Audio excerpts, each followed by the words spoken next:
muri uyu mugoroba rero twihuta dufitanye icyigisho cyiza cyane kivuga ngo ubwishingizi nyabwo mu gihe kiri imbere. Turi mu gihe abantu benshi batewe ubwoba n'imbere uko hameze. Abantu barimo barashyirisha abana babo mu masiranse, barimo barashyirisha amazu yabo mu masiranse, abantu barimo barategura amafaranga, abantu barimo barubaka amazu kugira ngo mu minsi iri imbere imikorere niyanga byibuze amazu ajya binjiriza amafaranga. Abantu barimo barakoresha uburyo bwose bwashoboka. Abantu barimo barohereza abana babo mu mashuri, kandi amashuri meza ahenze, akavuga ati byibuze nubwo nta kindi narokora ariko umwana wanjye yige byibuze nawe azakora ahantu heza kandi azakora akazi gakomeye. Ariko nagira mbabwire ngo mu gihe turi muri ibyo ngibyo, abana b'Imana bakangurirwa nanone by'umwihariko gushaka ubwishingizi burenze. Icyo nagira ngo mbabwire ni uko iki ni igihe cyacu cyiza cyo kugira ngo twegere ijambo ry'Imana, dusenge, dusome ibyanditswe byera, Imana iduhumura amaso. Nagira ngo mbabwire muri uyu mugoroba ko nifuza yuko twerekera muri Ezekiyeli igice cya 9. Ubwishingizi bukomeye bw'abana b'Imana mu gihe kiri imbere buzaba ubuhe? Ezekiyeli yerekwa abantu b'Imana bashyirwa ikimenyetso mu ruhanga. Vuba bidatinze Satani agiye gukoresha imbaraga ze kugira ngo abamukorera neza, abamubyarira umusaruro, abamukorera ntibamuhemukire, agiye kubashyiraho ikimenyetso cye baba bana be burundu. Kandi ni nako bimeze, Imana nayo igiye gushyira ikimenyetso cyayo ku bana bayo. Ariko muri uyu mugoroba ndagira ngo turebe abana b'Imana bagomba gushyirwaho ikimenyetso bujuje ibihe byangombwa, bateye bate, babayeho bate, ubuzima bw'uyu munsi wa none babwitwayemo bati. Ezekiyeli igice cya 9 yeretswe ibintu bikomeye. Yeretswe yuko Imana igomba gushyiraho abana bayo ikimenyetso mu ruhanga. Ariko wakwibaza uti byari byatewe n'iki? Hari ibintu bikomeye cyane Ezekiyeli yari yeretswe mu gice cya 8 cya Ezekiyeli. Mbere yuko yerekwa abana b'Imana bashyirwaho ikimenyetso, igice cya 8 Ezekiyeli yeretswe ibintu bitera Imana gufuha, ibintu bibabaza Imana, bigatuma Imana ishobora no kuva hagati y'ubwoko bwayo ikagenda. Ezekiyeli igice cya 8, Imana yahamagaye Ezekiyeli, irangije iramubwira iti rero Ezekiyeli egera hino nkwereke ibyo mbona. Imana ku murongo wa 5 iramubwira ati nuko mbona ubwiza bw'Imana ya Isiraheli buhari nk'uko nari nabwerekewe mu gisiza. Nuko arambwira ati mwana w'umuntu, noneho ubura amaso yawe ureba ahagana ikasikazi. Mera ko nubura amaso ndeba ahagana ikasikazi, mbona ikasikazi y'irembo ry'igicaniro, cya gishushanyo gitera Imana gufuha kiri mu irembo. Hari ibintu by'ibishushanyo dufite, hari ibintu twashyize imbere, hari ibintu byatwaye umwanya w'Imana, hari ibintu byatwaye umwanya w'idini, hari ibintu byatwaye umwanya wo kwita ku bantu, hari ibintu byatwaye umwanya wo kwita ku muryango wacu. Ibi byabaye bigirwamana rero. Ibi bintu bibabaza Imana. Maze arambaza ati mwana w'umuntu, mbese uruzi icyo bakora n'ibibi bikomeye ab'inzu ya Isiraheli bahakorera, bintera kujya kwigira kure y'ubuturo bwanjye bwera, ariko uzongera kubona ibindi bizira. Murongo wa 7, nuko anjyana ku irembo ry'urugi, maze ndebye mbona icyuho mu nkike. Abisiraheli usomye muri Yesaya igice cya 5, Imana amategeko yayo yayagize inkike ituma Abisiraheli batonwa. Nagira mbabwire ngo uyu munsi wa none amategeko 10 y'Imana abereyeho kuturinda, kugira ngo abantu b'Imana babe bashyitse bafite ibibakwiriye byose ngo bakore imirimo myiza yose. Ariko nagira ngo mbabwire ngo uyu munsi wa none nimugoroba naberetse ko abanyamadini bandi Satani yaragiye arabareka, arabakomeza, ababwira yuko batagomba kwiba, abakura mu kubeshya, abakura mu busambanyi. Arangije arabareba arababwira ati icyuho cyanyu mukigire ku isabato gusa. Abanyamadini bafite icyuho cy'isabato. Ariko ikindi kintu gikomeye, natwe Satani yaraje aravuga ati abadivanisi bakunda isabato, muyibarekere ariko mubatere icyuho mu yandi mategeko. Nagira ngo mbabwire buri muntu wese hano yicare yibaze, ni ikihe cyuho mfite? Nihe Satani aca aje kuntera? Iki cyuho cyari ikintu gikomeye. Imana irababwira iti rero namwe mundebere, umurongo wa 10, nuko ndinjira maze ndebye mbona amoko yose y'ibyikurura hasi n'inyamaswa zishishana n'ibigirwamana byose by'inzu ya Isiraheli bishushanyijwe ku rusika impande zose, kandi imbere yabyo hahagaze abantu 70 bo mu bakuru b'inzu ya Isiraheli. Imana yeretse Ezekiyeli, imwereka ibintu bituma ijya kureba ubuturo bwera, nuko abakuru b'inzu ya Isiraheli aribo ba mbere bahagarariye ibigirwamana. Kagere ikintu mbabwira, bimwe mu bintu bituma mu nzu y'Imana imbaraga z'Imana zitagaragara ni igihe mu buyobozi bw'itorero habonetsemo icyuho, ugasanga ikintu kibi cyose gifite abayobozi b'itorero bagishagaye. Iki kibazo nimukizane n'umukobwa wa Kanaka nawe aragifite mugihishe. Iki kibazo nimuzakigisheho n'umudamu wa Kanaka w'umuyobozi aragifite, twahomba umuyobozi. Buri kintu cyose kibi muri Isiraheli cyari gifite abayobozi bagihagarariye. Imana irangije iti ngaho rero ndebera abakuru 70 bahagarariye ishyanga nibo bahagarariye amafuti. Imana irangije ibwira Ezekiyeli iti si ibyo gusa. Maze umurongo wa 12 maze arambaza ati mwana w'umuntu, mbese ubonye ibyo abakuru b'inzu ya Isiraheli bakorera mu mwijima? Umuntu wese ibitekerezo by'abishushanyiriza ameze nk'icyumba hiherereye. 13 arongera arambwira ati uraza kubona ibindi bizira bikomeye bakora, maze anjyana ku rugi rw'irembo rw'inzu y'Uwiteka ryerekeye ikasikasi, nuko mbona abagore bicaye baborogera Tamuzi. Kimwe mu bantu bazazunguza, bamwe mu bantu bazazunguza iri torero ni abantu bitwa abagore. Abagore mu nama y'agakiza bahawe uruhare rukomeye. Abagore bakoreshejwe mu nama y'agakiza kugeza ubwo Yesu mu rupfu rwe abagore nibo baganiriye nawe bwa nyuma, kandi mu kuzuka kwe abagore nibo yagize gute? Yaganiriye nabo. Kandi ikindi kintu gikomeye, bitewe n'uburyo Satani yarwanyije abagore akabashyira hasi kugira ngo amategeko yose abapyinagaze, Imana yemeye ko mu bihe nk'ibi yifashisha abayobozi b'ibihugu batandukanye kugira ngo guteshwa agaciro k'umugore byibuze gukurweho, umugore yongere nawe yiyumvemo ko afite agaciro. Ariko abagore badafite umwuka w'Imana, ayo magambo bazayumva nabi. Nawe yaranditse ngo abagore badafite Imana bazamera nk'imiba yegetse Satani yegura ajyanye gutwika ashatse. Ariko abagore bazi Imana bazakora iby'ubutwari.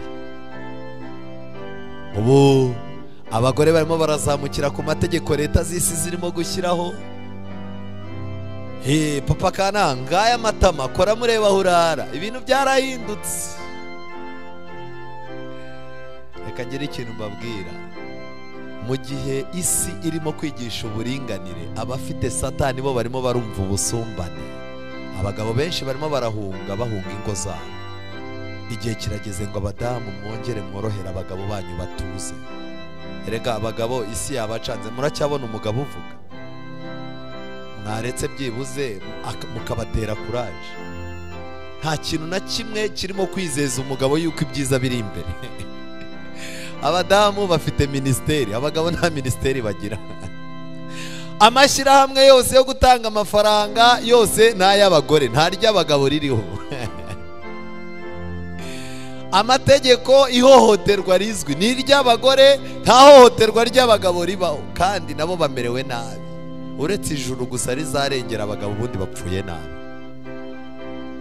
Byibuze niba ushaka gutunga umugabo udafite ikibazo, mworohere, mwita umutware. Ase umuntu araturuka ku kazi bamwita imbwa, umugabo arimo arakora ashaka iposho icyo abana bari burye, shebuja arimo kumukubita inkonji, atahe mu rugo nawe umuraze hanze. Koko kagira ikintu babwira, abagore bazakora ibintu bikomeye. Ezekiyeli yeretswe abagore bari ahantu habo barashyizeho akumba barimo kuborogera Tamuzi. Tamuzi cyari ikigirwamana, cyari kigezweho, bavugaga ko gitanga ubwiza, kigatanga abagabo, kigatanga n'urubyaro. Mbega uburyo abizera bacu benshi, abagore benshi bari muri ibyo bintu bitatu. Barimo bararwana n'isura, pasiteri wahoze uvuga iby'ingoyi utazikoraho. Baraborogera Tamuzi. Ubwiza bataboneye iwabo barabushakira mu mafaranga no guhindura isura. Tamuzi yatangaga ubwiza. Cya kabiri, Tamuzi yatangaga urubyaro. Dufite abantu bamaze igihe kirekire batabyara, ariko kuba mu nzu y'Imana byarabagoye, barimo barazenguruka amasengero yose, ikigirwamana cyabo barashaka umwana gusa, ntibashaka Imana. Vuba bidatinze tugiye kubona abagore b'ingumba bishima hejuru y'abagore babyaye. Igihe kigiye kugera ujye witegereza uburyo uwabyaye abana bamugaraguye, niwumva abana bakubise se bamwishe, niwumva umugore abana bafungiranye mu nzu arabe, wicare ubwire Imana uti Imana, aho kubyara nka bariya ba mama kanaka reka nigumire uko warakoze. Igihe kigiye kugera abagore b'abapfakazi bashimira Imana ubupfakazi bwabo. Mana, aho kugira ngo ngire umugabo nka kanaka udafite icyo amaze mu rugo uretse induru n'imigeri, udatuma nta mwana wagira umuco, ikaritsiye yose ihora ihurura, aho kuma umugabo nkuriya warakoze. Ibyo bihe tugiye kubyinjiramo. Abagore baborogeraga Tamuzi bari bitaye ku bigendanye n'amasura meza, abagore bari bitaye ku by'abana, abandi bari batwawe n'ibitekerezo byo kwishakira abagabo gusa. Iki kintu kibabaza Imana, kandi najya mbabwire Tamuzi bayisengeraga ku rusengero. Buriya pasiteri aho ushobora kuba utahaza, ariko abantu baba bafite utugurupe twabo basengeramo Tamuzi.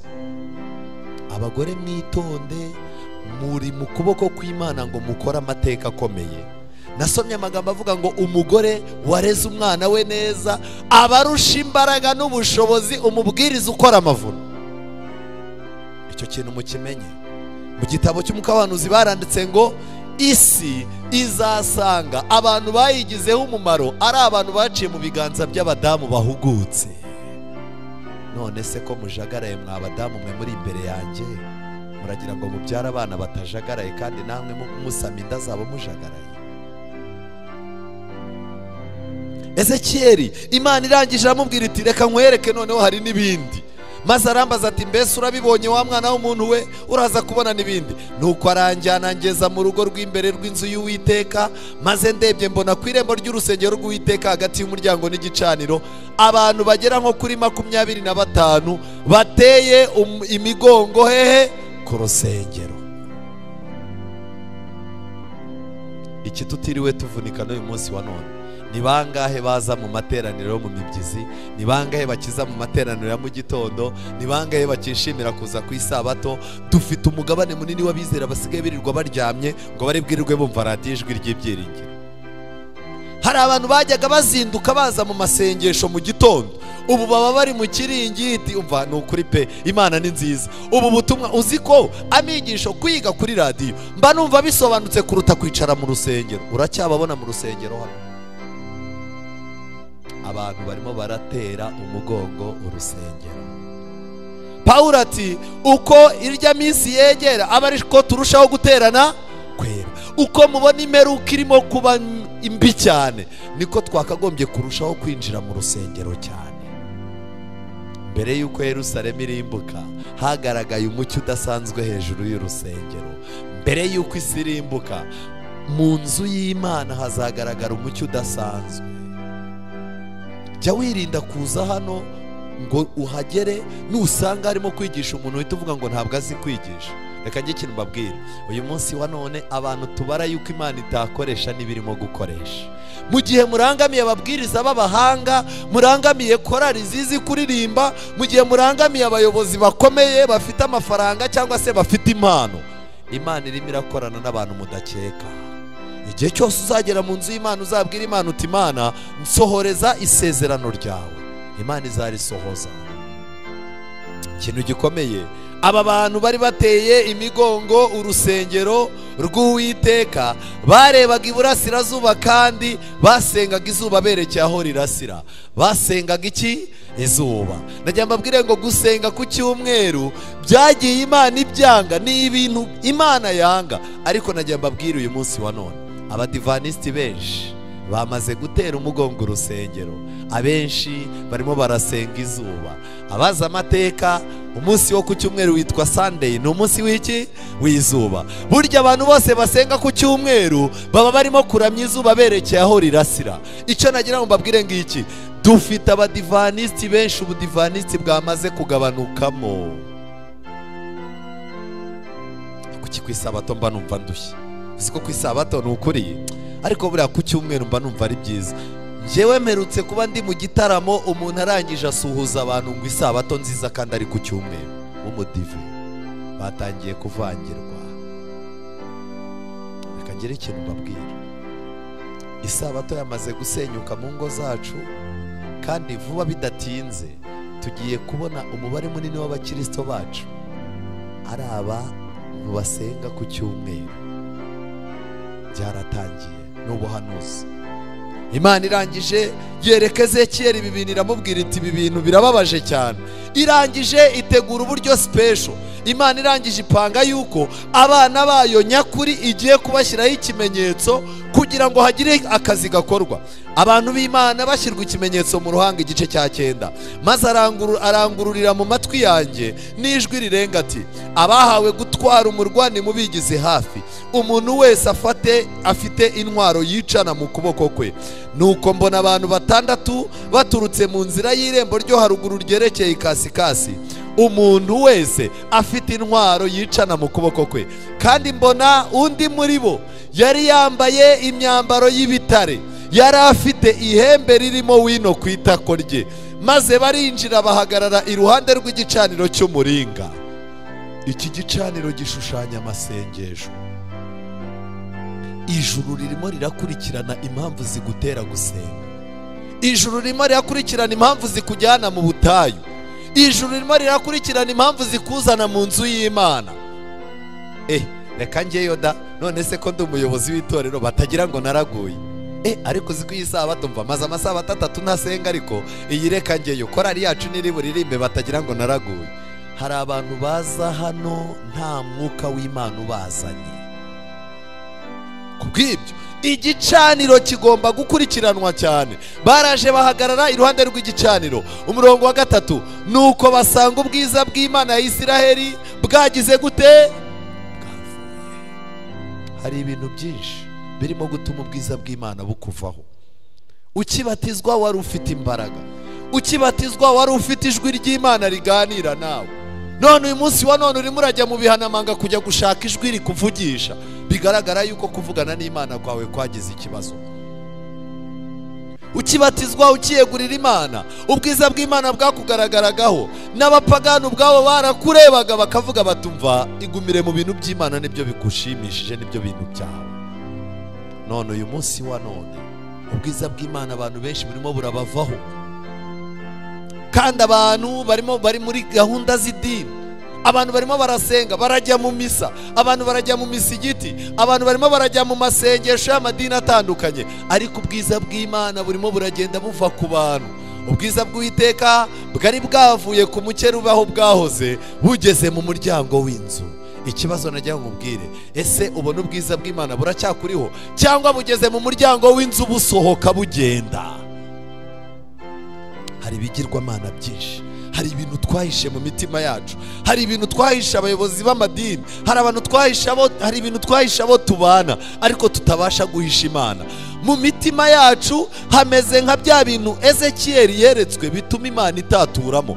Niba ushaka yuko ubuturo bwawe bwera ari bwo mutima Imana ituramo, urasabwa gukuramo imyanda n'ibishingwe birimo. Hano Bibiliya iravuga ngo, maze ahamagara uwo muntu wari wambaye imyenda y'ibitare, afite ihembe ryari ririmo wino ku itako rye. Nuko Uwiteka aramubwira ati, rero genda unyure mu murwa hagati muri Yerusalemu, maze ushyire ikimenyetso mu gahanga. Haleluya! Ushyire ikimenyetso mu gahanga k'abantu banihira ibizira bihakorerwa kandi bikabatakisha.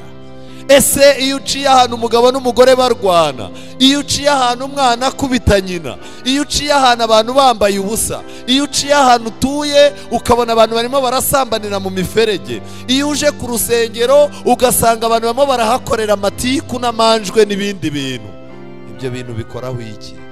Igihe kirageze ngo two kwishimira aho isi abapagani bayigejeje. Jya upfukama ubwira Imana uti Imana, ibi nabyo ndabirambiwe, ibi nabyo ndabirambiwe. Kagira ikintu mbabwira, igihe cyose Imana iri muri wowe, ntabwo abavandimwe bawe muvukana, ntabwo nyoko, ntabwo so, ntabwo murumuna wawe uzahora umutekereza kandi umuririre, ntabwo uzishimira ibibakora. Uzabwira Imana uti Imana, shyira iherezo kuri uyu muvandimwe wanjye, shyira iherezo ku bibi bye kugira ngo nawe amenye ubuntu n'ubwiza nakuye muri wowe. Kagira ikintu mbabwira, ariko uyu munsi wa none abenshi twahoze turi abasinzi, ariko uyu munsi wa none iyo ukubitanye n'umuntu w'umusinzi arimo yenda kugufata, ujya kubona ukabona umuntu agize gutya akaboko, toka satani kwa jina la Yesu. Ariko nagira ngo mbabaze, Paulo yaravuze ngo natwe twahoze muri bo, twahoze muri bo. Mukwiye kunihira, ntukwiye kubona uburyo urubyiruko rurimo kwangirika. Niba urimo kubona ibyaha birimo gukorerwa mu itorero, ntabwo umwanzuro ari uguceceka, jya ku mavi upfukame usenge. Niba ubona ibintu bitagenda neza mu nzu y'Imana, bitagenda neza mu miryango, bitagenda neza muri politike, igihe cyacu twahawe ni kimwe. Ibindi bintu byose Satani azabitwaka, ariko Satani ntazatwaka gupfukama ngo twereke Imana ibitubabaje. Bibiliya iravuga ngo mu murwa hagati muri Yerusalemu ucemo maze ushyire ikimenyetso mu gahanga k'abantu banihira ibizira bihakorerwa byose. Ba bandi arangije arababwira ati rero, ababwira numva, arababwira ati mugende munyure mu murwa mumukurikiye, maze mukubite amaso yanyu ye kubabarira kandi mwe kugira ibambe. Marayika arangije arababwira tumva rero, murakubita mubigenje gute rero? Mutsembe umusaza n'umusore. Kubera icyo abasaza bagiye gutsembwa? Imana yabakoreye ibitangaza byinshi. Aba basaza Imana yarabarinze, bafite imyaka 60, 70. Imana yarabatunze, Imana irabarinda, ariko mu myaka bagezemo aho basaziye barimo bariyenza ku bana, ni abanyamatiku, ni abasaza. Reka njye ikintu mbabwira, niba hari ibibazo imiryango ifite, ni abasaza barimo gusaza badafite Imana. Uricara ukamugurira igitenge, agasura abaturanye ati nta mwenda ajya ngurira. Umva, ni ukubona bapfungura amamodoka, ntacyo amariye, ndamuvumye ipfu aragapfa nabi. Wajya kona ukabona so wiyubashye, so wabayeho abantu bamwubaha, mu myaka y'ubusaza harimo arasambana n'abakozi bawe bo mu rugo. Wajya kona ukabona nyoko aririrwa azenguruka ingo n'amagambo, ababyeyi bawe ukabuza Imana, uri umuntu usenga, n'abantu barabizi ko iwanyu ari kwa murokore, ariko ugasanga umusaza yabajujubije, harimo arajya gusaba ibiryo mu baturanyi kandi avuye mu gipangu kirimo ibiryo n'abakozi batarangiza. Abasaza Imana yiyeretse, ibana nabo igihe kirekire, barayimenya ariko ntibaba amaso. Uko bagenda basaza niko kwizera kwabo gushira nk'isabune. Aba bazakubitwa. Ntihazagira umuntu ukurataho imyaka, azakurateho iyo myaka icyo Imana yamukoreyemo. Marayika avuze ko hakubitwa abasaza. Bantu mukuze muri aha ngaha, muri umugisha mu nzu y'Imana, muri umugisha mu itorero. Hari byinshi mwabonye, hari amateka menshi mukwiye gukora. Mwabanye n'Imana muri abasore, mubana n'Imana muri abagabo. Ubu mushaje rero, dukeneye ubuhamya bwanyu kugira ngo natwe tumenye ko Imana izaturinda. Ariko murimo muragaragaza intege nkeya. Marayika yavuze ko bakubita bahereye ku musaza. Ariko rero si ibyo gusa, abasore nabo barangajwe n'inkumi nabo bakubitanwe nazo. Niba hari igitekerezo, kubera iki abasore n'inkumi begeranyijwe? Umwanya wo gukunda Imana, umwanya w'idini, umwanya wo gutekereza no gutegura ahazaza w'abasore b'iki gihe watwawe n'abakobwa. Buri hana abasore bari 3, 4, umukobwa yahise, iyo batavuze ikibuno bavuga imyenda, batavuze imyenda baramupinga cyangwa bakamushima. n'ibyo biganiro. Elena White yeretswe iby'abasore, asanga umunzani w'iby'isi niwe uremereye cyane, ibintu by'Imana kuri bo ni ibintu bidafite agaciro. Kagira ikintu mbabaza abasore, umwanya wose wanyu muwukoresha mu biki? Igihe kirageze ngo mwibuke yuko Kristo ari mu buturo bwera bwo mu ijuru, hari umurimo urimo gukorwa mu ijuru. Yego, ibyo mwari mukwiye kubikora, nibyo koko mukeneye kurambagiza. Ariko mperutse kumva hari n'abavuga ntago bakivuga kurambagiza, bavuga no kubinda. Ubundi umukobwa wabinzwe we uzi kwicara mu nawe ngo ngiye kwa kanaka kubinda, ubundi babinda umwana ufite ikibazo.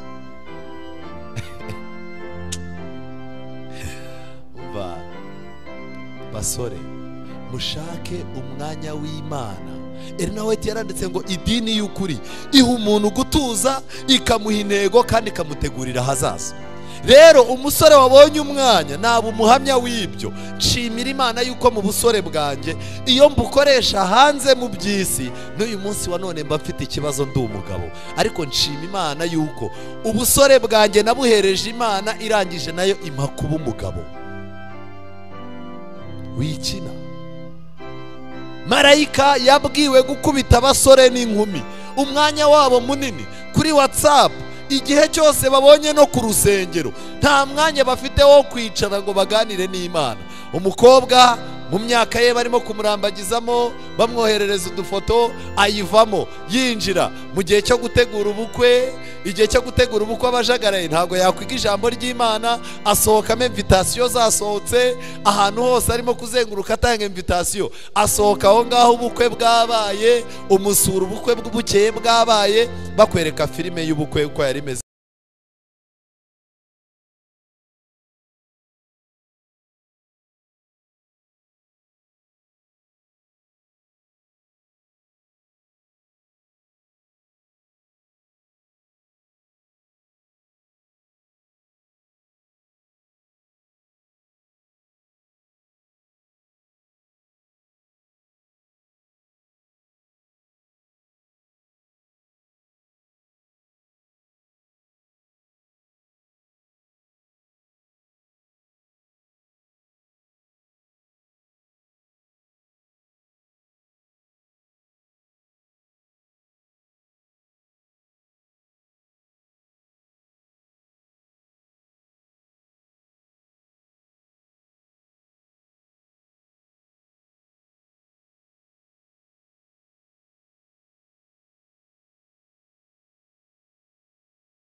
Ibintu byose biba ari we ubikora, ariko bamugi baza kukuregera, umwana wawe byagenze gute? Nimundekere umwana rata, byagenze gute rata? Nibakureke bose buriya bakiri bato si babikoraga.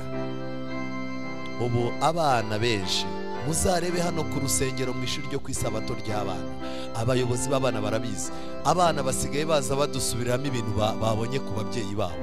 Hari ababyeyi hano bamaze kuba nk'amasasu, umwana we yarize ahita atangira gutukana atazi n'icyo umwana abaye.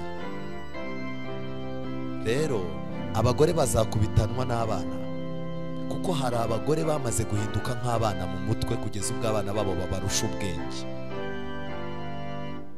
Ibi bintu birakomeye, ntimukine.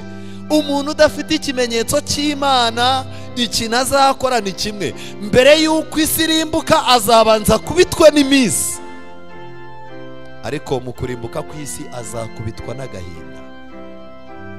Ababyeyi murimo murakina ku bintu bikomeye. Ngahariya abana bato n'abagore bazakubitana.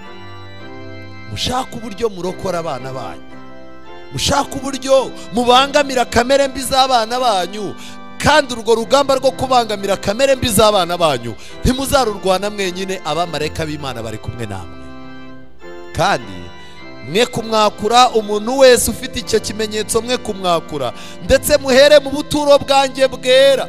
Ntimujye gukubita abapagani, muhere no mu rusengero, kuko naho ibyaha birahakorerwa. Wafata inkoni agahera mu babwiriza, yabakubitira inyigisho z'ibinyoma bigisha, yabakubitira ibitekerezo bipfuye no kutabwiza abantu ukuri. Wafata inkoni agahera mu baririmbyi, yakubita ahereye ku buryo bakora umurimo w'Imana bagononwa, yakubita ahereye ku buryo ibintu by'Imana byinshi batajya babiha agaciro, ahubwo baha agaciro kuririmba, ukagira ngo nicyo cyabazanye mu nzu y'Imana saba Kristo. Wafata inkoni agaca mu bizera, yabakubita akabakubitira uburyo baza mu nzu y'Imana nk'abantu bahembwa, nk'abantu baza nk'aho baje ku muntu kandi ari mu nzu y'Imana baje. Hera mu buturo bwera. Hari ibyaha byinshi birimo gukorerwa mu ikoti ryitwa ubukristo. Abayobozi b'amadini menshi, abantu benshi bavuga ko ari abakozi b'Imana, bazaba bafite inkovu z'ibyaha mu mitima yabo nk'iziki, nk'iz'ubushye. Ezekiyeli arangije abona barimo kuvuga ngo nuko rero bahera kuri ba basaza bari imbere y'inzu. Aba basaza ni bande? Uzi byinshi azabazwa byinshi. Kandi iki kimenyetso cy'Imana kirimo kugenda gishyirwa ku ntore, ku ruhanga. Gishushanya iki? Mu ruhanga hashushanya mu mitekerereze. Umuntu arasabwa gutekereza iby'Imana, arasabwa gutwarwa n'iby'Imana. Reka ngire ikintu mbabwira. Mu minsi yashize hari igihe twajyaga tubana n'abapagani, akaba bizi yuko kugushaka randevu gahunda ari hehe? Ku rusengero. None ubu ngubu musigaye mufite ibimina, musigaye mufite amasosiyete, musigaye mufite hehe, ku buryo kuboneka ku rusengero bisigaye bibarushya. Abapagani bamaze kumenya ko randevu yanyu atari ku rusengero. Gutwarwa n'iby'Imana. Yesu Kristo akagutwara umutima, akagutwara uruhu n'uruhande. Iby'Imana bikagutwara kugeza igihe uzaririmba ngo ntacyo mfite n'iti cyanjye kuko tubisangiye Yesu. Aha icyo nagira mbabwire, abatazakira ikimenyetso cy'Imana mu Byahishuwe 17, Ibyashuwe igice cya 7 guturuka ku murongo wa mbere, hatubwira Yohana nawe yongeye kwerekwa, kuko najya mbabwire ngo ikimenyetso cy'Imana cyavuzwe kera kandi kirongera kiravurwa, ariko najya mbabwire ngo n'ikimenyetso cy'inyamaswa nacyo mu gihe Imana izaba iri mu murimo wo kwandika abana bayo ku bitekerezo, mu gihe Imana izaba irimo kwandika amategeko ku mitima y'abana bayo, kuko twaraye tubyize, Satani nawe abana be bamwitangiye azaba bashyiraho ikimenyetso cye. Hanyuma y'ibyo mbona abamarayika 4 bahagaze ku mfuruka 4 z'isi, bari bafashe imiyaga 4. Imiyaga 4 ishushanya iki? Imiyaga ishushanya makuba, ibigeragezo, imvururu, akaduruvayo n'ibyago byose bize umuntu atazi aho biturutse. Rero kubw'urukundo Imana ikunda abantu, kubw'uko itorero rikiri ku isi, kubw'uko abana b'Imana bari mu isi, hari abamarayika 4 bafashe imiyaga. Haleluya. Niyo mpamvu nagira ngo mbabwire, ntago kubisi bayeho neza ari uko Amerika n'Uburusiya byumvikana, si uko Korea y'Epfo na Amerika bumvikana, si uko Ubufaransa na Israel byabaye inshuti. Oya, isi iriho kuko abamarayika b'Imana 4 imiyaga bafashe imiyaga ingahe? Imiyaga 4. Iki kintu kirakomeye, kugira ngo hatagira umuyaga uhuha mu isi cyangwa mu nyanja cyangwa ku giti cyose. Ariya ni amoko 3 y'abantu. Hari abantu bagereranywa n'igiti, hari abagereranywa n'inyanja, kandi hari n'abagereranywa n'iki? Hatagira umuyaga uhuha mu isi cyangwa mu nyanja cyangwa ku giti cyose. Ahatuye abantu benshi, ahatuye abantu bake, n'umuntu ku giti cye. Kubw'ibyo rero mbona na marayika wundi azamuka ava iburasirazuba. Mubyibuke muri Ezekiyeli twabonye wa mumarayika, turongeye tumubonye mu gitabo cy'Ibyahishuwe. Yari afite ikimenyetso cy'Imana ihoraho, arangurura ijwi rirenga, abwira aba bamarayika 4 bahawe kubabaza isi n'inyanja ati, ntimubabaze isi cyangwa inyanja cyangwa ibiti tutaramara gushyira ikimenyetso mu ruhanga rw'imbata z'Imana yacu. Kuba ku isi hari umutekano, kuba mwumva hari ibihugu bigiye gutera ibindi ariko izo ntambara ntizibe, kuba hari ibintu ubona bigiye kuba ariko ntibibe, kuba hari akaduruva. Reka ngikira mbabwira, hari ibintu byinshi Satani apanga byagombaga kuduhitana, ariko hari abamarayika b'Imana bashinzwe gucubya ibyo bintu kugira ngo imbata z'Imana zakire ikimenyetso cy'Imana. Ikintu gikomeye, urwa kabiri rwa Timoteyo igice cya kabiri umurongo wa 19 Paulo yaranditse yandikira Timoteyo aramubwira ati ntibizagutera ubwoba, arangije aramubwira ati nyamara urufatiro rukomeye rw'Imana ruracyagize gute, ruracyahagaze. Iki gihe itorero ryari rifite ibibazo byinshi, itorero ryari ryugarijwe n'inyigisho z'ibinyoma, hari abahanuzi b'ibinyoma barimo kuza kuryinjiramo, harimo abapagani barimo kuryinjiramo rwihishwa.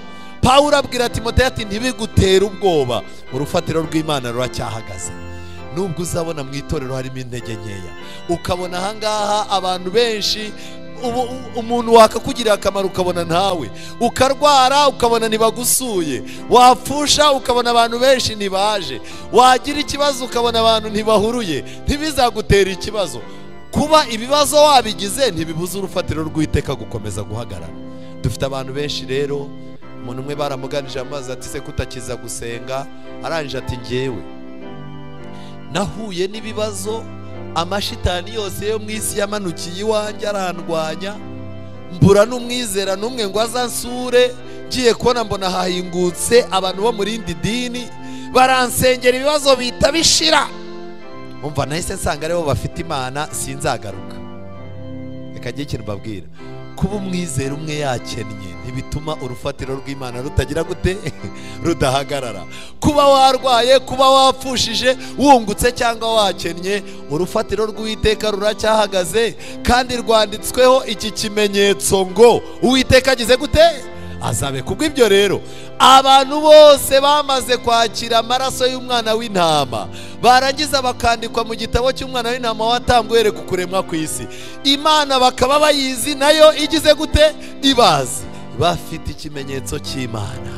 Ikimenyetso cy'Imana kiba ari kashe ivuga ngo Uwiteka azabe. Turaza hano tukajijisha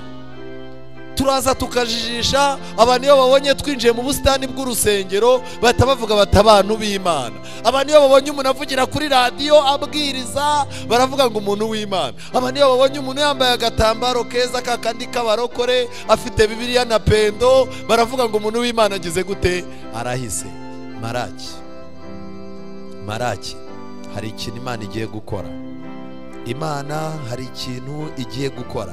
Maraki igice cya 3 umurongo wa 16 n'uwa 17 n'uwa 18. Maze abubahaga Uwiteka baraganiraga, Uwiteka agatega amatwi akumva, nuko igitabo kikandikirwa imbere ye cy'urwibutso rw'abubahaga Uwiteka bakita ku izina rye. Uwiteka Nyiringabo aravuga atya ati bazaba banjye umunsi nzakoreraho. Hari ikintu Imana igiye kugira gute, igiye gukora. Bazaba banjye umunsi nzakoreraho, bazaba amatungo yanjye bwite, nzabababarira nk'uko umuntu ababarira umwana w'umukorera. Kandi ubwo nibwo muzagaruka mukamenya gutandukanya abakiranutsi n'abanyabyaha, abakorera Imana n'abatayikorera. Ikintu kizakuraho aka kavuyo ni ikimenyetso cy'Imana mu ruhanga. Rero uyu mwanya wakwibaza byinshi. Nehemiya igice cya 4 umurongo wa 4, hanyuma Yuda aravuga ati abikorezi bacu bacitse intege kandi hariho ibishingwe byinshi, nuko ntitukibashije kubaka inkike. Abantu bose bafite ibishingwe mu mitima yabo, Imana ntishobora kubona hishyira ikimenyetso. Mu gahanga kacu huzuyemo ibintu, agahanga kacu karafunze karapakiye, karimo abantu twanze turwaye. Umva kanaka ngewe ndamwanga n'inzoka yangira mwanga, aba banyagwa b'ubu bwoko numva ngewe ntabareba. Nubwo kanaka ku rusengero iyo hari yo mubonye muri korali sesemi irazamuka, umva ngewe ntabwo nabwirizwa n'umuntu utarize kaminuza kameme. Buriya nanga ziriya njiji batumira ngo zize zibwirize, hakubu kameme buriya bazi ko irari itorero ry'abantu basobanutse. Hari ibintu nk'ibyo ndimo kuvuga by'ibishingwe mufite mu mitwe yanyu. Mana rwose numa miliyoni 3 nzagukorera, icyo nacyo ni igishingwe. Buriya rero Mana urabibona, kubaha isabato ukiri umuntu w'umuyede ntabwo byakunda. Uzangira umufundi mba umudivu ufatika. Igishingwe nta kintu kiriho cyatuma umuntu akorera Imana igihe icyo ari cyo cyose. Irembo ryugururiwe abashaka agakiza ngo abakire n'abakene bagire gute. Tonde rero ikimenyetso cy'Imana ni iki? iyo turebye mu gitabo cyo kuva igice cya 31 umurongo wa 12 kugeza kwa 17 tugiye kumenya neza icyo bisobanuye iki kimenyetso. Uwiteka abwira Abisirayeli ati, kandi ubwira Abisirayeli uti, ntimukabure kuziririza amasabato yanjye, kuko ari ikimenyetso hagati yanjye namwe mu bihe byanyu byose, kugira ngo mumenye ko ndi Uwiteka ubeza. Ikibazo ngiki, abanyamadini bose ku isabato bayikuyeho bamaze kwera. Umuntu wese ukiyumvamo ko akeneye kwezwa, umuntu wese wumva akeneye Imana ngo uko bwije nuko bukeye imuhumanure, imugire umuntu mwiza, imuhindurire gukiranuka, ahinduka umukiranutsi. Niba ufite iyo gahunda, ugomba kumenya yuko isabato nayo ifite uruhare mu kugushyiraho ikimenyetso cy'Imana. Niba ushaka kwezwa, isabato ibifitemo uruhare. Nuko rero mujye muziririza isabato kuko ari yera kuri mwebwe. Uyiziruye ntakabure kwicwa. Kera barabicaga, ariko turi mu gihe nta muntu ugipfa. Muri ino minsi rero umuntu wishe isabato arapfa. Kagiye ikintu mbabwira, ubundi Bibiliya ntivuga kwica isabato. Muranyumva neza? Bibiliya ivuga kuzirura isabato. Kwica isabato ni imvugo Satani yaduhaye idasobanutse. Nukuri muzi ukuntu byagendekeye kanaka, mva mpuye na Musoni yishe isabato, byumvikanisha ko isabato ni inyantege nke ku buryo umuntu yayica. Oya, ntabwo isabato ipfa, ahubwo umuntu arapfuye ku isabato. Tibimeze biti ibyo ngibyo. Urwa mbere rwa Timoteyo igice cya 5 umurongo wa 6, kuko uwidamarariye abapfuye yagize gute? Turi mu gihe rero uyu munsi wa none, iyi sabato utayemereye ngo ibe muri wowe urara upfuye uhagaze, ariko isabato ihora ari nzima. Ku bantu bose babishaka, imigisha Imana yasezeranye mu isabato yo kutweza, Imana irabikora. Kandi ikindi kintu gikomeye hano, mu minsi 6 aba arimo imirimo igikorwa, ariko uwa 7 niwe sabato yo kuruhuka, yejejwe n'Uwiteka. Uzagira umurimo akora ku munsi w'isabato ntakabure kwicwa. Nuko Abisirayeli baziririza isabato, bajye bayitondera mu bihe byabo byose, ibisezerano ridakuka. 17 ni ikimenyetso cy'iteka ryose. Isabato ni ikimenyetso cy'iteka ryose hagati yanjye n'Abisirayeli, kuko iminsi 6 ari Uwiteka yaremeyemo ijuru n'isi, ku wa 7 akarorera akagira gute? Akaruhuka. None rero ubwo se bishatse kuvuga ko isabato umuntu wayijemo aba yafashe ikimenyetso cy'Imana? Oya, umuntu Imana yakoze ku mutima ikababarira ibyaha bye, ikamuhindurira gukiranuka, yarangiza ikamutera kashe, ikizamuranga aza mu munsi wera kuruhukana n'Imana. Iki kintu gikomeye. Najya mbabwire ngo uyu munsi wa none Satani yanga amategeko y'Imana cyane. Hari inyundo itagaragara, hari amaboko atagaragara ya Satani afite itindo ikomeye, arimo kugenda asenya itegeko ry'isabato mu mitima yacu, kuko iri tegeko ry'isabato niryo ryonyine ryerekana ububasha bw'Imana. Icyambere, itegeko rya 4 ry'isabato ryerekana ko Imana ariyo yaremye. Guturuka mu cya 860 isi yinjijwe mu nyigisho za Darwin zivuga yuko isi itaremwe, ahubwo habayeho guhindagurika. Mu cya 863 Ellen White yatangiye kwigisha ubutumwa buvuga ngo muramyi yaremye ijuru n'isi n'inyanja n'iki n'amasoko. Iri torero ryacu ryonyine ku isi niryo risigaye rirwanya ihindagurika, ayandi yose yamaze kubyemeza. Abadivanisi bonyine. Kubera iki? Nuko ibyahishuwe 14 umurongo wa 6 n'uwa 7 hatubwira ko tudakwiye kuramya ibyaremwe, ahubwo twe turamya uwagize gute? Wabere. Isabato igaragaza ububasha bw'Imana, ikerekana Imana aho ikorera, ikerekana icyo Imana yakoze. Niyo mpamvu iri tegeko ry'isabato kugira ngo rikurweho, Satani azifashisha amadini, azifashisha abami b'isi, azifashisha abanyempano n'abanyamafaranga kugira ngo isabato irimburwe mu bitekerezo by'abantu. Kandi n'uyu munsi wa none hari itindo ya Satani irimo gukura isabato mu badivanisiti gake gake. Ni bande bakitangira isabato? Mu ngo zacu muzasurane, usura umuntu ku wa nyuma rwose nka saa 12 n'igice saa 1 uzasanga iwe batetse. Iyi rwose abadamu baba bakicaye muri za salon de coiffure saa 1 abandi tuba tugikatakata. Ubu noneho hari n'ikindi, umuntu asigaye yicara akavuga ngo akazi ndagafunga saa 12 top, kugira ngo amasaha yandi aho y'urugendo ayakore. Ajya mbabwire ngo isabato yamaze kugabanuka muri twebwe kugeza ubwo umuntu asigaye abwira umuntu ati telefone ngiyi ntuzampamagara umbwira iby'akazi, ariko uzampamagara umbwira ko amafaranga uyohereje. Isabato yamaze kurandurwa muri twebwe. Abana banyu bariga ku isabato. Umuntu umwe hari i Remera aherutse kwicara ayobora gahunda, abwira abana, ababyeyi ngo bohereze abana mu mahugurwa yo hanze. Habwa ati abana banyu kuki mutabazana muri zajiya mushyigikira abana. Ariko ntawe wari uri ku rusengero.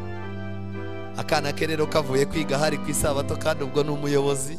Akana kumva gakumbuye se, kaza kambaye uniform gahetse n'ibitabo, kaje gasanga iterano nibwo risohotse, gaca mu bantu kiruka, karaza gahobera papa. Umugabo yabuze uko abigenza, agaterura yirukanka akajyana mu modoka. Ubu murimo muraza kujijisha ngo mwaruhutse isabato, kandi abana banyu amasomo bayageze kuri Babuloni. Hari abandi nabo Satani yateje imitwe idakira, guturuka lendi maridi merekreda bari muzima, zinduka saa 11 ku isabato. Yabyuka umugabo yaba arimo gukaraba, umugore akabanza akajya mu ndorerwamo akazunguza umutwe ngo yumve ko nta kantu kamuryamo, akazunguza. Papa kana ndumva uyu munsi bitari bugende neza. Ubu dufite abagabo basiga abagore babo, abagore bahorana imitwe kandi bayirwara ku isabato saa 2. Mwabadamu mwe muri aha ngaha, ariko ntabwo twabarenganya. Vuba aha ngaha mu karengane abagabo benshi bazabwira abagore babo, bababwire bati cyagihe twajyaga tubwiriza mama kana, cyagihe najyaga nigisha mu mavuna, cyagihe najyaga mvuga mu buhanuzi bya bintu twasomaga byasohoye. Uyu ni umwanya wacu kugira ngo tujye mu kurenganywa. Iki ni igihe cyacu cyo guhunga. Umugore azakubwira ati tonde ntunkorere ku mwana, kandi nanjye ntumbare. Nigeze mba umudive n'umunsi n'umwe.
Isabato igatuma ibitekerezo byacu bituza, Kristo akabona aho ashyira ikimenyetso cye tutajagaraye.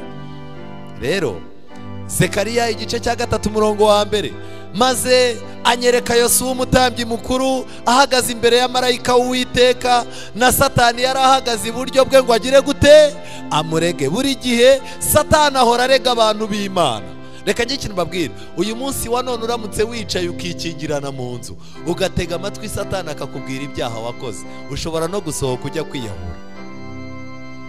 Yarari iburyo bwe ngo amurege. Uwiteka abwira Satani ati, Uwiteka guhane yewe Satani we, niko ku Uwiteka watoranyije Yerusalemu guhane. Mbese uwo si umushima ukuwe mu muriro? Uwo si umuntu nsigaranye abandi ntiwabamaze?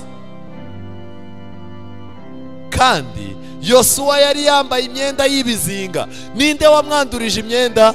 Ni Satani. Satani adukoresha ibyaha yarangiza akajya no kuturega imbere y'Imana. Ariko namwe murebe, Satani ukubwira, ukwereka igikapu gifunguye, wagenda inyuma y'umuntu ugiye kugikoramo, Satani akanabwira nyiri igikapu ati cunga wabona hari umujura inyuma yawe. kandi Yosuwa yari yambaye imyenda y'ibizinga ahagaze imbere ya marayika. Marayika abwira abari bamuri imbere ati nimumwambure iyo myenda y'ibizinga, maze abwira Yosuwa ati ngukuyeho gukiranirwa kwawe. Haleluya. Kandi ndakwambika imyambaro myiza y'ibitare cyane. Ndategeka nti nimumwambike igitambaro cyiza mu mutwe. Mbega uburyo abagabo benshi bakeneye igitambaro cyiza mu mutwe. Mbega uburyo abadamu benshi bakeneye igitambaro cyiza mu mutwe. Mbega uburyo abakobwa n'abahungu benshi bakeneye igitambaro cyiza cyo mu mutwe. Iki gitambaro gishushanya iki? Kwezwa kw'intekerezo. Haleluya. Imana ikaduha imitekerereze mishyashya, ikaduha kureba kure bushyashya, Imana ikaduha ubwenge bushyashya. Ariko muzi ibintu twirata, ujya kumva umuntu ntunyinishe ukundeba uko iwacu twatse umuriro tujunditse amazi, ubwo ngo ni ubwenge. Njyewe ntabwo nzi, njyewe umuntu aranyanga nkamureba nkamwereka yuko ntacyo bitwaye, erega agahinda k'inkoko kamenywa n'inkiki yatoreyemo. Kandi ngo ni umukirisitu.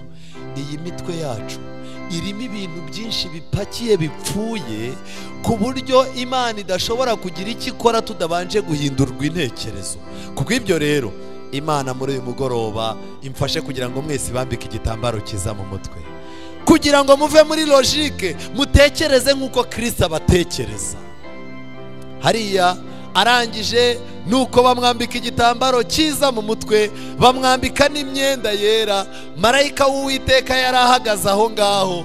Marayika w'Uwiteka ahamiriza Yosuwa cyane ati Uwiteka Nyiringabo aravuze ngo nugendera mu nzira zanjye kandi ukitondera ibyo nagutegetse, amategeko ajemo, nawe uzacira inzu yanjye imanza n'ibikari byanjye uzabirinda. Nanjye nzagushyira mu byegera muri aba bahagaze ahangaha. Umurongo wa 8, umva yewe Yosuwa umutambyi mukuru, wowe na bagenzi bawe bahora imbere yawe, kuko abo ngabo ari abantu b'ikimenyetso. Abadivanisi umunsi wa 7 twahamagawe n'Imana ngo tube abantu b'ikimenyetso. Ntidusabwa kugira ikimenyetso cy'Imana gusa, dusabwa no kuba abantu b'ikimenyetso. Ariko icyo nshimira Imana ni kimwe, nubwo Satani imyenda yera twambaye ayitera ibyondo, ntabwo dukwiye kugira ubwoba, kuko Uwiteka aracyari kumwe natwe. Nibyo koko Satani ahagaze iburyo, arimo araturega ibyo tutuzuza, araturega ibyo tudatunganya, araturega imico mibi yacu. Ariko nagira mbabwire ntimugire ubwoba, mupfa kuba muri abantu b'ikimenyetso. Urashaka kubana n'Imana, urasabwa kuba umuntu w'ikimenyetso. Saba Imana ikwambika igitambaro mu mutwe kugira ngo ubashe gutekereza. Hari abagabo benshi ingo zabo zigiye gusenyuka kubera ko batambaye igitambaro cy'Imana mu mutwe. Hari abamama benshi imitwe yabo yuzuyemo ibyo babwirwa n'abandi bagore, bataricara n'umunsi n'umwe ngo Imana iganire nabo. Hari abasore n'abakobwa bafite ibintu mu mitwe yabo byinshi, ariko batarakira ijambo ry'Imana na rimwe ngo rice mu matwi yabo. Imana ibigisha uburyo bwiza bwo kurwana n'ubuzima, kuko ari abantu b'ikimenyetso. Dore nzazana umugaragu wanjye Shami, uzumbura Shami ni Kristo. Mwemerere Yesu Kristo akora imirimo ye muri mwebwe. Turi mu gihe cy'urubanza, turi mu gihe abamarayika b'Imana barimo gukurikirana ibintu dukora. Abamarayika b'Imana ngo niyo duhuye tugiye kuganira tutaherukanaga, twebwe niyo tutasuhuzanya, abamarayika baturinze barasuhuzanya. Barangiza bakabumbura ibitabo batereka twumva ibyo bagiye kuvuga. Bajya kumva marayika kumva uzamuye cya kiganiro cy'iwanyu kera mu cyaro, urimo kubaza kanaka wa muhutu aracyahari, kanaka wa mututsi aracyahari. Marayika yaragize akabwira undi ati nuko umutunze amoko yaramumaze. Abanshi barahura bakabazanya ibiganiro by'amafuti. Yakagira ikintu mbabwira, igihe kirageze ngo abana b'Imana mu gihe bahura bakomeranyize amagambo y'umurunga w'amahoro. Igihe kirageze ngo tuganire ibigendanye n'urugendo rw'iwacu, muve mu matiku, ubu abantu benshi barahura bite, ni byiza, amakuru ni meza, ugiye sinzi iyo mvuye epfo iyi, uragana he sinzi iyo ngiye imbere iyi, none se umva nagira nkubaze ntiduherukana twaraburanye, Manchester yatsinze bingahe Arsenal? yo mu rugendo rujya mu ijuru Manchester na Arsenal biragufasha iki? Abandi barahurira ku rusengero badaherukana, isabato nziza, umunsi w'umunezero. Ese mama Kana, wa mugore witwa Kana kuramuherukara, ya modoka yajyaga dukangisha ko atakiparika ku rusengero, wabona barayitwaye muri cyamunara, bikurebaho iki? Bikurebaho iki?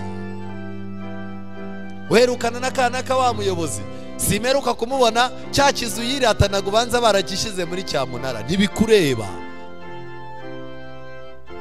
Abasomyi ba Bibiliya mu gitabo cya Yohana igice cya 20, Yesu yaricaye aganiriza Petero, aramubaza ati Petero urankunda?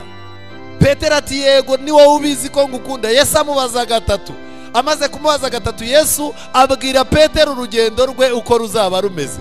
Yohana yari yibereye hariya hirya, Petero ntararangiza dosiye ze, arakebuka areba Yohana, abwira Yesu ati ibyanjye ko mbyumvise, ibyuriya bimeze bite? Yesu aramubwira ati ibyuriya bikurebaho iki? Wowe nkurikira. Mukura amaso ku bantu, mufate urugendo rwanyu n'Imana, muve mu magambo, muve mu bujajwa, muve mu matiku. Ubwami bw'Imana buratwaranirwa kandi intwarane ziri hano zirimo zirabugishamo imbaraga. Ikintu gikomeye, Abefeso igice cya 4:30, Bibiliya iranditse ngo kandi ntimuteze agahinda Mwuka wera w'Imana wabashyiriyeho kuba ikimenyetso. Ndagira mbabwire ngo umuntu aramutse adafite umwuka w'Imana, umwuka wera, ntashobora gukomeza isabato. Kubw'ibyo rero, nkuko nababwiye ko isabato ifitanye isano n'ikimenyetso cy'Imana, ni nako n'umwuka wera afitanye isano n'ikimenyetso cy'Imana.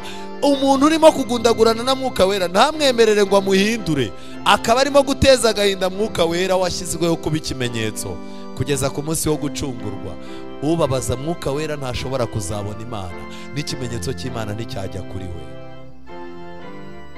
Imana irimo irivugira ngo abanjye ndabazi, n'abafite ikimenyetso. Rero hari ibintu byinshi twakwibaza. Ese ikimenyetso cy'inyamaswa twasomye 666 izashyirwa ku ruhanga. Ese ni tekinoloji irimo gukoreshwa, ni amamashini? Reka njye ikintu mbabwira, Satani ni umuhanga, bitewe n'uko azi ko abantu baramutse bajijuwe n'ijambo ry'Imana. Twabonye ko ikimenyetso cy'Imana kizashyirwa mu ruhanga, byerekana mu bitekerezo. Ariko abasomyi ba Bibiliya, ikimenyetso cy'inyamaswa kizashyirwa mu ruhanga no mu kiganza. Mu ruhanga ni mu bitekerezo, ariko mu kiganza cyerekana imikorere. Kagiye ikintu mbabwira, uko bucya bukira imikorere irimo iragenda yifunga yerekera iwawe. Ijambo mvuze muraryumvise, imikorere bagiye kuyifunga. Najya mbabwire ngo gufata indangamuntu ntabwo ari iyo 666. Muranyumva neza? Reka da, gutunga kompiyuta ntabwo ari iyo 666, ahubwo imikorere igiye kugenda yifunga kugeza igihe kuzamura umutwe bizaza bisaba kuba uri korana na systeme, kandi uri muri systeme, kandi mu mutwe wawe systeme irimo. Muve mu bujiji. Rero Satani arimo arashaka ko abantu bagendera ubu. Mumama ajya kugura igitenge, yajya kubona akabona hasi imibare handitse 00 7 kangahe, imibare 3 isoza 6 iki ni icya shitani, iki ni igitenge cya shitani. Muve muri ibyo. Satani ibyo arimo gukora arabizi. Erina White yavuze ngo iki rero, ikimenyetso cy'Imana ni iki, ikimenyetso cy'inyamaswa ni iki? Hano mu gitabo cyiza cyane nkunda cyitwa Ibyaduka byo mu minsi y'imperuka page 82, Erina White yavuze amagambo akomeye. Ubwo buri mwizera wo mu bwoko bw'Imana wese azaba akimara gushyirwaho ikimenyetso ku ruhanga rwe. Erina White ati si kashe cyangwa ikimenyetso gishobora kugaragara. Ikimenyetso cy'Imana si kashe, ntabwo ari kashe, si n'ikintu kigaragarira amaso hatazagira umuntu ugihinga, ahubwo ni imico ya Kristo azashyira mu bwoko bwe. Kandi ahubwo ni ugushyira ukuri mu bikorwa buri munsi, haba mu buryo bw'ubwenge no mu buryo bw'iby'umwuka, ku buryo udashobora gutandukana n'ibyo bintu bikurimo. Haleluya! Igihe cyose Imana izaba yanditse ku bwonko bwawe, hakaba nta kintu cyagutandukanya n'Imana ikurimo, hakaba nta kintu cyagutandukanya n'amategeko y'Imana, cyaba ubushomeri, cyaba inzara, cyaba iki, icyo gihe uzaba ufite ikimenyetso cy'Imana, kuko ikimenyetso cy'Imana ntigihanagurwa. N'iki cyadutandukanya n'urukundo rw'Imana? Ntacyo. Ni inzara se? Ni ubukene? Ni iki? Ntacyo. Nawe yarakomeje ngo igihe ubwoko bw'Imana buzaba bukimara gushyirwaho ikimenyetso, buteguriwe ishungura, nibwo rizaza mu by'ukuri, kandi ryaratangiye. Ishungura ryageze gute? Ryaratangiye. Ubu murimo kubona abantu, inyigisho z'ibinyoma zirimo kuza. Ejo bundi mwabonye tumumenye yaraje, ubu yatwaye bamwe. Nawe yeretswe marayika arimo kuvuga ngo mwegeranye imirongo. Hari habaye iki? Hari habaye ishungura. Abantu benshi twitaga yuko ari abakirisitu batwawe n'inyigisho z'ibinyoma. Ngo nawe yarebye mu maso ha marayika, ngo abona marayika nta n'ubwoba afite, arimo aravuga ati mwegeranye imirongo. Reka njye ikintu mbabwira, vuba bidatinze inyigisho z'ibinyoma, izi nyigisho zo kujya mu butayu, zo kumva amajwi, izi nyigisho zo kwerekwa ngo no guhabwa amatariki ngo Imana ikubabariyemo, zigiye kudutwara abantu baruta abo tumumenye yatwaye ejo bundi. Ishungura, abantu bose batubatse ku Mana nta n'umwe uzarokoka. Ibyahishuwe 14:9, marayika wundi wa gatatu akurikiraho avuga ijwi rirenga ati, umuntu naramya ya nyamaswa n'igishushanyo cyayo, agashyirwaho ikimenyetso cyayo mu ruhanga rwe cyangwa mu kiganza, uwo ni uzanywa ku nzoga ariyo mujinya w'iki? W'Imana. Ariko umurongo wa 12 ukavuga ngo aho niho kwihangana kw'abera kuri, bitondera amategeko y'Imana kandi bafite kwizera nk'ukwande kwa Yesu. Mu gihe amadini azaba ashegeye impano zo gutitira, mu gihe amadini azaba arimo kuvuga indimi, mu gihe amadini azaba arimo gusaba Imana kugaragara no gutangaza abantu, abadivanisiti Imana izabaha impano yo kwihangana. Haleluya! Imbuto ya Mwuka Wera abadivanisiti bazakoresha kugeza banesheje. Igihe kizagera Imana ireba abanambye kuri Bibiliya, Imana ireba abantu barimo kwemera ko ubuzima bubagaragura ariko bagakunda ijambo ry'Imana. Abamarayika b'Imana bazatunga urutoki itorero bajya bavuga ngo hariya niho kwihangana kw'abera gusigaye. Abandi bazaba bacanganyukiwe.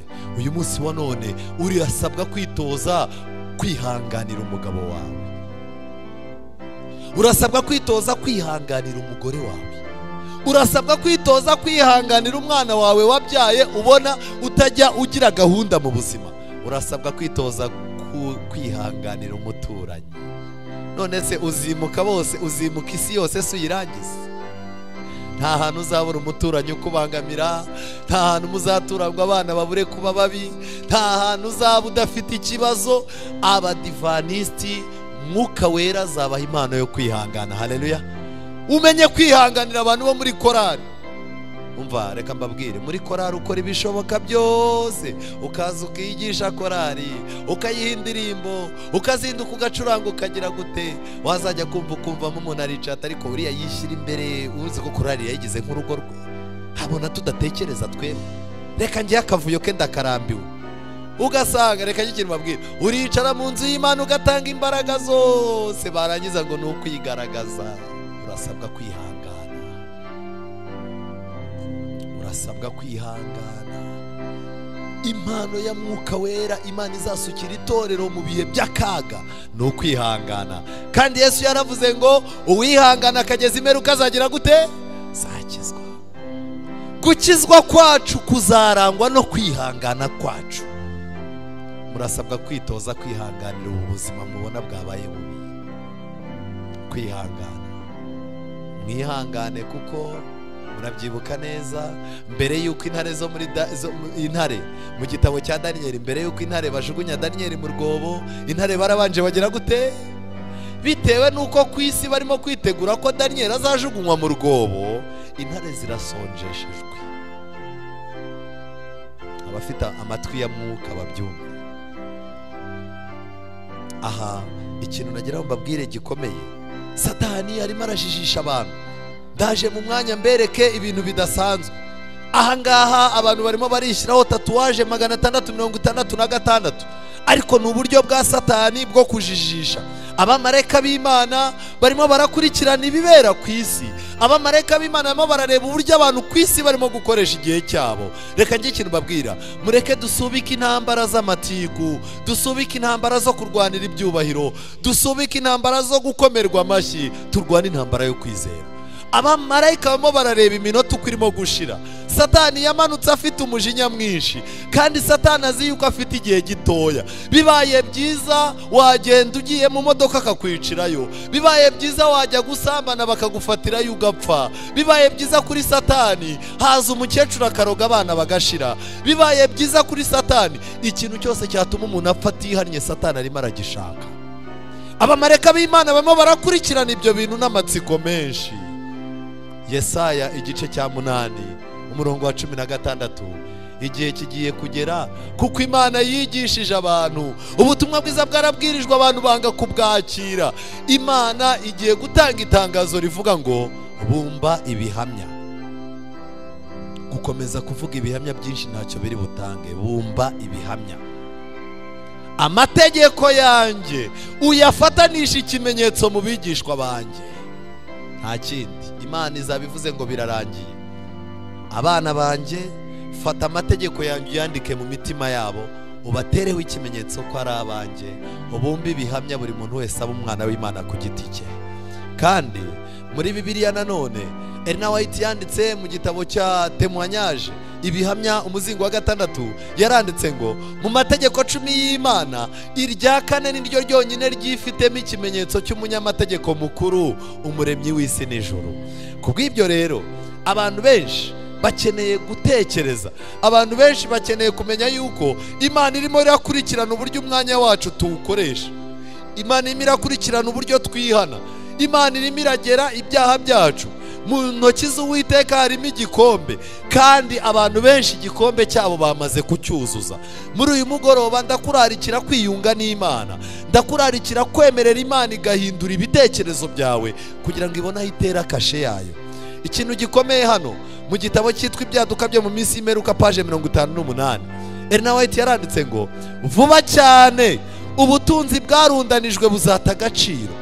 Turimo turakoresha imbaraga dushaka amafaranga. Abagore bacu baratubuze dushaka amafaranga, abagabo bacu baratubuze dushaka amafaranga, abana bo ntibakinatubona dushaka amafaranga, mu rusengero ntitukiboneka dushaka amafaranga. Turimo turarunda amafaranga, ariko nagira ngo mbamenere ibanga, agiye gusubira iwabo. Amafaranga agiye gusubira iwabo. Igihe iteka rizasohoka ribuza buri wese kugura cyangwa kugurisha keretse afite ikimenyetso cy'inyamaswa, ubutunzi bwinshi buzahinduka imburamumaro.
none ba nyirayo bagiye kuyatwaka. Ubu Imana iraduhamagarira gukora ibyo dushoboye byose ngo dutange umuburo wayo mu isi. Amafaranga yashakemo inshuti, yabwirizemo ubutumwa, yakoreshe wowe n'abana bawe muyabemo, yubakemo inzu, wenda nibashake bazayitware, ariko shaka uburyo ubuzima bw'uyu munsi wa none butaba ikibazo. Wizere Imana, ariko nanone sinkubwiye ngo yose yakure kuri banki uraro yariye. Usabwa gusenga Imana ikakwigisha ubwenge, izakwereka igihe cyo gukoresha amafaranga no kuyabika. Mu minsi iri imbere abantu bazumva ijwi ribabwira mu mitima ngo mwabitse amafaranga yanyu mu minsi y'imperuka. Ku rusengero ntashobora kugira icyo atanga, n'icya 10 yagitanze atanga 1/50, niba yajyane n'ay'abapasiteri. Amafaranga tumuha ntahagije. Ubu hari abantu bazi ko pastor icya 10 ari we bagira. Kagiye ikintu mbabwira, amafaranga, ariko abanyarwanda tuzi n'ubwenge. Harya mbabazi, muri 94 jenoside itangira, amafaranga utari ufite yiswa yawe. Hari abahunganye amakarito y'amafaranga bayajyana muri Kongo, bagarutse basanga icyitwaga amafaranga n'iki cyitwa iki? Hari abari barasize bayatabye mu mashashi, bahunguka muri za 99 mu bihumbi 2000 basanze akitwa amafaranga. Abanyarwanda dufite amahirwe yo kwiga amasomo. Ibihe biri imbere yacu bizahinduka mu kanya nk'ako guhumbya nk'uko mu 94 ibintu byaduhindukanye. Ikintu gikomeye, hari amagambo ari ahangaha mu byaduka byo minsi imperuka. Nawe yaranditse ngo igihe kiregereje ubwo buri mutima w'umuntu wese uzageragezwa, bazashaka kuduhatira ikimenyetso cy'inyamaswa. Abazaba baragiye birekurira intambwe ku ntambwe mu kumvira amategeko y'isi, kandi bakazaba barishushanyije n'imigenzo yayo, bazasanga bitabagoye kwirekurira mu kumvira ubutware buriho, aho kwemera gukobwa, gutukwa no guterwa ubwoba bwo gufungwa no kwicwa. Impaka zizaba zishingiye ku mategeko y'Imana n'amategeko y'abantu. Muri icyo gihe nibwo izahabu zizatondukanywa n'inkamba mu itorero. Abantu bazaba baragiye birekura gake gake ngo ku buryo bizaba bahite babona bari babisanzwemo. Aya magambo nayo yanditse mu gitabo cy'ibihamya volume ya 5 page 81. Kandi ikimenyetso cy'inyamaswa kizakirwa ryari? Elena White yaranditse mu gitabo cyitwa Evénement du dernier jour, yaranditse ngo nta numwe wari wakira ikimenyetso cy'inyamaswa. Ubu magingo aya nta muntu uracyakira, ariko dufite abantu barimo kuvuga ngo umuntu ufite indangamuntu wese ngo ni ikimenyetso cy'inyamaswa, ngo umuntu ngo izina rye riri muri computer yo kwa muganga ngo ni ikimenyetso cy'inyamaswa. Oya, Elena White ati nta numwe wari wakira ikimenyetso cy'inyamaswa. Elena White yerekeye nanone no mu bantu basenga ku cyumweru, arangije arandika ngo kuruhuka ku cyumweru ntibirahinduka ikimenyetso cy'inyamaswa, kandi ntibizaba cyo kugeza igihe itegeko rizahatira abantu gusenga kuri uwo munsi w'isabato y'ikigirwamana. Igihe kigiye kuza ubwo uwo munsi uzaba ikigeragezo, ariko icyo gihe ntago kiragira gute? Ntago kiragira. Nubona umuntu agiye gusenga ku cyumweru, wihita wibwira mu mutwe ko yamaze kwakira ikimenyetso cy'inyamaswa. Oya, Imana iracyarimo gutreninga abantu muri ariya madini. Ifitemo abantu igiye gukuramo baze muri iyi nzu yayo, baje gushaka amategeko y'Imana n'ijambo ryayo. Ariko ikibazo ngo bazaza hano basanga abari babari mu myanya yabo nabo bagiye. Ubu dufite abana ba Babuloni dutunze hano bakumbuye iwabo. Hari ababwiriza benshi basigaye bajya kubwiriza mu itorero ryacu kumva ateye indirimbo y'Abagatulika, bajya kumva bizera barayiteye, ukumva umumama n'ukuri nkumbuye kiliziya. Ubu dufite abantu ba mama basigaye basenga, oh Yesu, oh Mwami, Mana nziza, n'ukuri ndagukunda. Oh, ari kuri igitangaza. Uyu muntu akumbuye ADPR nubwo ari umudive, akumbuye iwabo. Turabafite abandi wigisha ubumana bwa Kristo, yazababwira ati ariko ni gute Yesu yaba Imana, Mwuka Wera akaba Imana, na Data wa twese akaba Imana, ubwo ntizibaye eshatu? Uyu munyagwa akumbuye ikisilamu, n'umwisilamu mu mutwe akumbuye iwabo. dufite abantu bicaye ahangaha bakumbuye ibintu byaho bahoze.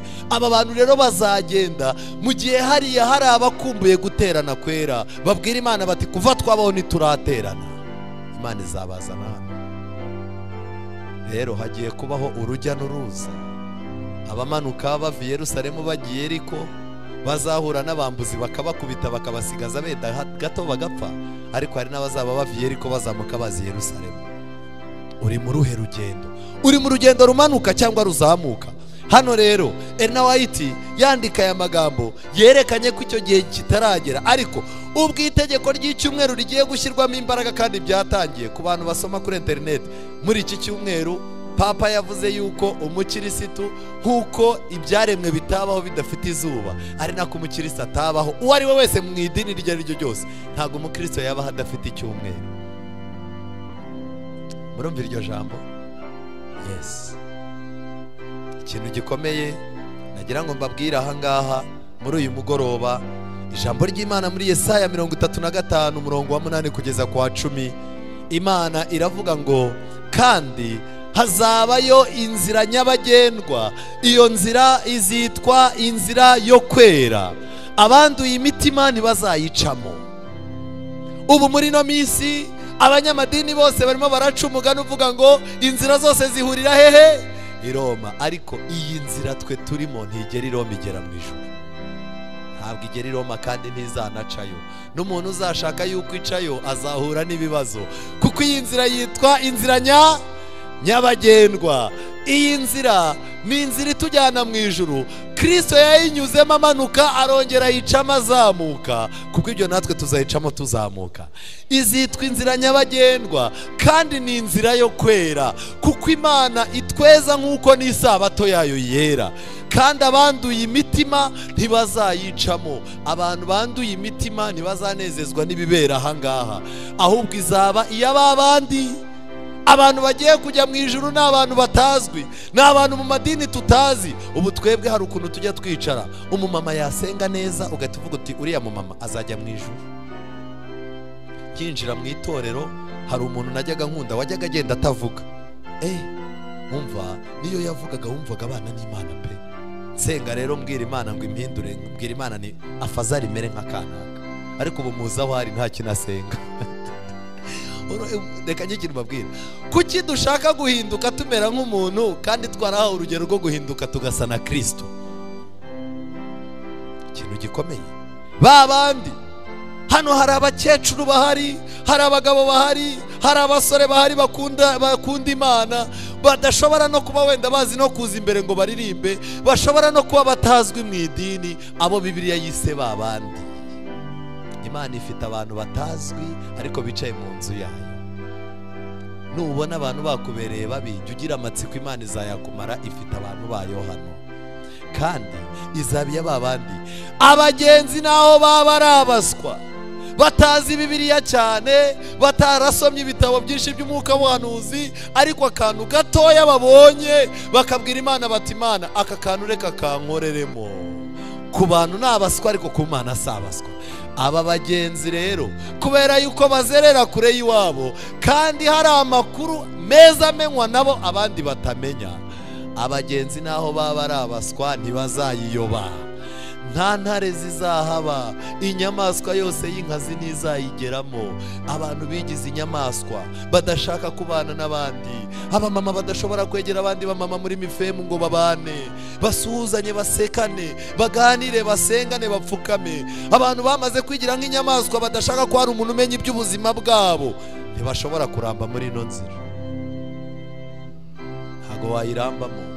Abisirayeli bava mu Egiputa bajya i Kanani, buri wese yari afite itsinda abarizwamo. Mbere yuko tujya mu ijuru tuzaba dufite itsinda buri wese abarizwamo. Ukwiye kugira itsinda ubarizwamo mu nzu y'Imana.